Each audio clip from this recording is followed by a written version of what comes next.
Hi. This brief tutorial is for people with group admin rights on Skills Builder Benchmark. Depending on your setting, group admins are usually mentors, tutors, or line managers. In this video, we're going to show you how to edit and delete learner groups. Once logged in, go to the admin dashboard and click Manage Groups. To edit a group name, find the group and click Edit. A window will appear, populated with the current group details. Name your group anything convenient for you and your learners. Then click Edit to save your changes. A green banner will appear in the top right corner for a few seconds to show this was successful. To add learners to a group, find the group in the table and make a note of the group code. Share the group code with learners and ask them to add themselves.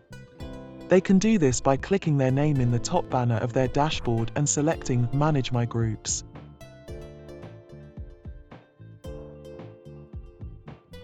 To remove learners from a group, find the group, then click View.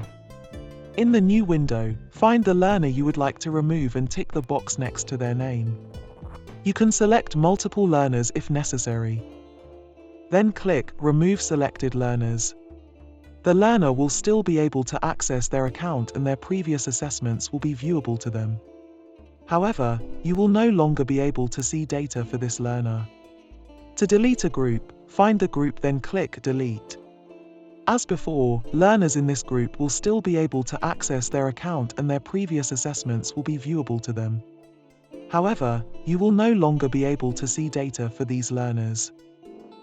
Thanks for watching this video on how to edit and delete learner groups on Skills Builder Benchmark.